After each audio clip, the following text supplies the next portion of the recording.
Hey everyone, welcome to Sapna study academy. As you know कि last video में हमने class 10th geography का chapter number 5 minerals and energy resources start किया हुआ था। कैप्चुलेट कर लेते हैं क्या क्या पढ़ा था इसमें। हमने देखा था कि मिनरल्स हमें कहाँ कहाँ मिलते हैं, साथ में इनकी मोड्स ऑफ अक्रेंस देखी थी। हमने इनका क्लासीफाई किया था 3 टाइप्स में, मेटालिक, नॉन मेटालिक और एनर्जी मिनरल्स में। मेटालिक और नॉन मेटालिक हमने कवर कर लिए। आज हम पढ़ेंगे एनर्जी मिनरल्स के बारे में। एनर्जी मिनरल्स को भी 2 टाइप्स में क्लासिफाई किया होता है। एक है कन्वेंशनल सोर्स ऑफ एनर्जी और सेकंड है non conventional source of energy. Conventional क्या होता है? पुराना तरीका, मतलब पहले वाले टाइम में हम कैसे कैसे एनर्जी को प्रोड्यूस करते थे, जैसे कोल है, पेट्रोलियम है, नेचुरल गैस, ये सभी किस में आ जाते हैं? पुराने तरीके के अंडर आ जाते हैं, तो इन्हें हम क्या कहेंगे? कन्वेंशनल। ठीक है, आप ऐसे याद रखिए, कन्वेंशनल क्या हो गया? पुराना। तो पुराने तरीके से जितनी भी एनर्जी प्रोड्यूस हो रही है, जैसे पहले हम कोल यूज़ करते थे, ठीक है, आपने पहले बहुत देखा होगा, कोल बहुत यूज़ होता था, पेट्रोलियम यूज़ होता था, नेचुरल गैस होती थी। ठीक है, दूसरा है non conventional source of energy. इसमें क्या क्या आ जाते हैं? जितने भी आपके नए तरीके हैं, जैसे न्यूक्लियर एनर्जी आ रही है, सोलर एनर्जी है, बायोगैस है, टाइडल एनर्जी है, तो ये सब किसके अंडर आ रहे हैं? आपके non conventional source of energy के अंडर। पहले हम कन्वेंशनल सोर्स ऑफ एनर्जी पढ़ लेते हैं। इसमें हम पढ़ेंगे कोयला के बारे में, कहाँ कहाँ पे हम इसका यूज़ करते हैं। पावर जनरेशन में इसका यूज़ होता है, साथ में इंडस्ट्रीज़ और डोमेस्टिक हेल्प भी हमें इससे मिलती है। और जो इंडिया है, हाईली डिपेंडेंट होता है कोल के ऊपर for meeting commercial energy requirements. अभी कोल फॉर्म कैसे होता है? जैसे ही वो एनिमल्स और प्लांट्स होते हैं, डिके होना स्टार्ट हो जाते हैं, ठीक है, तो उनके ऊपर क्या होगा? मिट्टी की लेयर बाय लेयर चढ़ती रहती है। उस वजह से हमें फिर कुछ सालों बाद वहाँ पे क्या मिलता है? कोल मिलता है। तो जो वेराइटी है ऑफ कोल की, वो डिपेंड करती है degree of compression and time of burial. जितना ज़्यादा आपका पुराना कोल होगा, उतनी ही अच्छी उसकी हमें क्वालिटी देखने को मिलेगी। इसी बेसिस पे कोल को डिफरेंट टाइप्स में आगे क्लासीफाई किया हुआ है।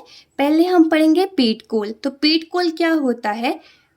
जो डिकेइंग प्लांट्स हैं उनसे ही बनता है, लेकिन कहाँ होते हैं ये प्लांट्स? दलदल में। ठीक है, स्वयं क्या हो गया? दलदली क्षेत्रों में हमें इस तरह का कोल देखने को मिलता है। अभी दलदल है, वहाँ पे बहुत ज़्यादा पानी रहता है, तो क्या होगा? बहुत ज़्यादा मॉइस्चर होगा। अगर मॉइस्चर किसी में बहुत ज़्यादा है तो मीन्स वो हीट क्या है? बिल्कुल ही कम प्रोड्यूस करेगा। जो पीट कोल है उसमें जो कार्बन है बहुत कम रहता है। अगर कार्बन ही कम है इसमें, तो उस वजह से एकदम पुअर क्वालिटी होती है ये कोल की।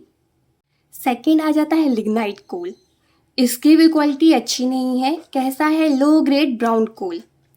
मॉइस्चर इसमें भी बहुत ज़्यादा है। अगर मॉइस्चर ज़्यादा है तो हीट क्या करेगा? बहुत ही कम प्रोड्यूस करेगा। इसका यूज़ हम करते हैं तमिलनाडु में for generation of electricity. Third है बिटुमिनस कोल। ये बहुत ही डीप बरी होता है। ठीक है, जैसे जैसे टेम्परेचर इंक्रीज होता रहता है, वो क्या होगा? कंप्रेशन और ज़्यादा इंक्रीज होता रहेगा। इस वजह से मैंने क्या बताया था, जितना पुराना कोल होगा और कंप्रेशन जितना हाई होगा, उतना ही अच्छा हमें ये कोल देखने को मिलेगा। Most popular in commercial use. Commercial use में ये सबसे ज़्यादा पॉपुलर है। फोर्थ टाइप आता है जो सबसे अच्छा कोल है, उसका नाम है anthracite coal. High carbon content, सबसे ज़्यादा कार्बन कंटेंट इसमें मिलता है। बहुत ही कम मॉइस्चर है, जिस वजह से ही हीट ज़्यादा प्रोड्यूस करेगा। और बेस्ट क्वालिटी ऑफ कोल कोई है तो वो है एंथ्रासाइट कोल। तो इन टाइप्स को याद रखिए। पीट कोल क्या हो गया? एकदम पिछड़ा सा कोल है, कोई क्वालिटी नहीं है। लिग्नाइट क्या हो गया? एकदम लो क्वालिटी। बिटुमिनस क्या हो गया? एकदम बीच वाला है, अच्छा है लेकिन एंथ्रासाइट से अच्छा नहीं है। हम इसे कुछ अलग तरह से क्लासिफाई करते हैं। ये करते हैं हम ज्योग्राफिकल एज के बेसिस पे। ओके, जैसे कितना टाइम कोल को बने हुआ है उसमें हम क्लासिफाई करते हैं। जैसे इनके 2 टाइप्स में है, गोंडवाना कोल और सेकंड है टर्शरी डिपॉजिट। गोंडवाना में क्या होता है? जो कोल 200 मिलियन ईयर्स पहले बना हुआ है, ठीक है, वो किसके अंडर आ गया? गोंडवाना के। और जो टर्शरी में मतलब 55 मिलियन ईयर्स जो जिनकी एज हो गई है, उसे हम काउंट करते हैं टर्शरी डिपॉजिट में। गोंडवाना कहाँ पाए जाते हैं? दामोदर वैली में, जो कहाँ है? वेस्ट बंगाल और झारखंड में। और ये जो जितने भी नॉर्थ ईस्टर्न जो पार्ट है, वहाँ जैसे असम हो गया, इस साइड ये टर्शियरी डिपॉजिट पाया जाता है। सेकंड है पेट्रोलियम। इसके क्या क्या यूज़ है? Major source of energy in India. As a fuel use करते हैं हम इसे फॉर हीट एंड लाइट। बहुत सी मशीन्स में एज ए लुब्रिकेंट भी इसका हम यूज़ करते हैं और ये बहुत सी इंडस्ट्री में as a raw material use होता है। कहाँ कहाँ पाया जाता है? मुंबई हाई में, असम और गुजरात में। थर्ड है नेचुरल गैस। नेचुरल गैस और पेट्रोलियम में एक कॉमन चीज़ है कि जहाँ जहाँ पेट्रोलियम पाया जाता है वहाँ हमें नेचुरल गैस भी देखने को मिलेगी। ओके, ये दोनों साइड वाइज चलते हैं। जहाँ पे नेचुरल गैस है वहीं पे हमें पेट्रोलियम दिखेगा। क्या क्या यूज़ होते हैं? डोमेस्टिक और इंडस्ट्रीज दोनों में इसका यूज़ होता है। पावर सेक्टर में हम इसका यूज़ करते हैं टू जनरेट इलेक्ट्रिसिटी। अभी आपने देखा है गाड़ियों में भी क्या यूज़ होने लगा है? सीएनजी हम यूज़ करते हैं। कहाँ कहाँ पाया जाता है? Mumbai high, Krishna Godavari basin. पीछे आपने देखा मुंबई हाई आपको पेट्रोलियम मिला था, तो दोनों साइड वाइज चले हैं, तो नेचुरल गैस भी हमें कहाँ मिल रही है? मुंबई हाई में। तो ये थे कन्वेंशनल सोर्स ऑफ एनर्जी। अभी हम आते हैं न्यू इंडिया में नॉन कन्वेंशनल सोर्सेज को लेके। नॉन कन्वेंशनल क्या हो गए? नया तरीका। अभी इनकी हमें ज़रूरत क्यों पड़ी हुई है? इनसे ना ही कोई हमें पोल्यूशन दिखने को मिलेगा, क्योंकि कोल पेट्रोलियम ये लोग सब जल के क्या करते हैं? पोल्यूशन करते हैं। तो कन्वेंशनल सोर्स है सारे के सारे नॉन रिन्यूएबल हैं और ये सब क्या है? रिन्यूएबल सोर्सेज हैं, कभी ख़त्म नहीं होंगे और ये हमारे स्टैंडर्ड ऑफ लिविंग को भी इंक्रीज करते हैं। वन बाय वन इन्हें भी अब हम स्टडी कर लेते हैं। फर्स्ट आता है सोलर एनर्जी।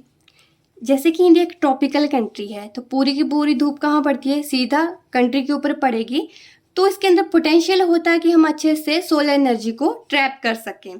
तो एक टेक्नोलॉजी होती है जिसका नाम है फोटोवोल्टिक टेक्नोलॉजी, जो सनलाइट को इलेक्ट्रिसिटी में कन्वर्ट करती है। इसे आप अच्छे से याद कर लीजिए। टेक्नोलॉजी का नाम क्या है? फोटोवोल्टिक टेक्नोलॉजी है। क्या करेगी? सनलाइट को इलेक्ट्रिसिटी में कन्वर्ट करती है। जितने भी जो रूरल एरिया है और जो रिमोट एरिया है वहाँ पे काफ़ी पॉपुलर होते हमें दिखाई दे रही है। अभी आपने देखा है जगह जगह क्या लग रहे हैं? सोलर प्लांट्स लग रहे हैं, सोलर पावर्स हमें देखने को मिलती है। तो इस वजह से जो स्टैंडर्ड ऑफ लिविंग है वो भी धीरे धीरे इंक्रीज हो रहा है। पहले क्या होता था, जैसे रिमोट एरियाज में लोग जैसे काऊ डंग पे डिपेंड करेंगे या फिर अनदर फ्यूल्स पे डिपेंड करते थे, लेकिन अभी जो नॉन कन्वेंशनल सोर्सेज आए हैं उस वजह से उनका जो स्टैंडर्ड है लिविंग का वो भी इंक्रीज हुआ है।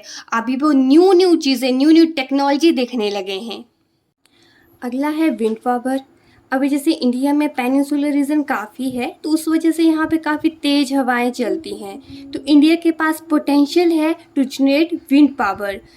लार्जेस्ट विंड फार्म क्लस्टर कहाँ पे मिलेगा हमें? तमिलनाडु में। ठीक है, ये हो गया विंड पावर। नेक्स्ट है बायोगैस। बायोगैस कैसे बनती है? जितने भी प्लांट्स और जो एनिमल का वेस्ट होता है जब वो डिकम्पोज होके गैस बनाते हैं उसका नाम है बायोगैस। इसे हम डोमेस्टिक कंजप्शन में यूज़ करते हैं। इसमें एक और टर्म आती है गोबर गैस प्लांट। तो जितने भी हमारे कैटल्स होते हैं, लाइक आपके गाय भैंस हो गए, तो उनका जो डंग होता है उससे बनता है गोबर गैस प्लांट। इसके यूज़ क्या होते हैं? जैसे ये मैन्योर की क्वालिटी को इम्प्रूव करेगा। ठीक है, हमें किसी तरह का फर्टिलाइजर लेने की कोई नीड नहीं है। जैसे ही हम यहाँ पे क्या कर रहे हैं, काउ डंग का यूज़ कर रहे हैं या फिर एनिमल और प्लांट वेस्ट का यूज़ कर रहे हैं, तो उस वजह से जो कटिंग करते हैं हम ट्रीज़ की अपने फ्यूल्स के लिए, तो वो भी यहाँ से प्रिवेंट हो जाएगा। आगे आते हैं टाइडल एनर्जी और जियोथर्मल एनर्जी। टाइडल एनर्जी से हम कैसे इलेक्ट्रिसिटी प्रोड्यूस कर सकते हैं? जो सी में टाइड्स आती हैं, ठीक है, उस वजह से जो जनरेट करेंगे एनर्जी, वहाँ से हम इलेक्ट्रिसिटी प्रोड्यूस कर सकते हैं। और जो जियोथर्मल है, जैसे जो अर्थ है उसका जो इंटीरियर है वहाँ की जो हीट होती है उससे हम एनर्जी को प्रोड्यूस करते हैं। तो इसे हम कहते हैं tidal energy and geothermal energy. ये था एनर्जी मिनरल्स के बारे में। इनके कंजर्वेशन की हमें नीड क्यों पड़ती है? क्योंकि अगर हमने डेवलपमेंट हमें चाहिए तो हमें इसे कंजर्व करना ही पड़ेगा। ये एवरी सेक्टर में मस्ट है ऑफ इकोनॉमी। ठीक है, अगर हमारे नेशन को अगर डेवलप करना है तो हमारे लिए बहुत ज़रूरी है कि जितने भी मिनरल्स हैं, जितने भी एनर्जीज हैं, हमें ज़्यादा से ज़्यादा इन्हें कंजर्व करके रखना चाहिए। सब थोड़ा थोड़ा कंट्रीब्यूट करें तो उस वजह से हम जितने भी मिनरल्स हैं या फिर आपकी एनर्जीज हैं उन्हें अच्छे से कंजर्व करके रख सकते हैं। तो इसी के साथ ही हमारा ये चैप्टर यहीं पे फिनिश होता है। अब मिलेंगे हम नेक्स्ट वीडियो में। तब तक के लिए एक बार चेक कीजिए कि आपने हमारा ये चैनल सब्सक्राइब किया या नहीं। Please do like and share. Thank you.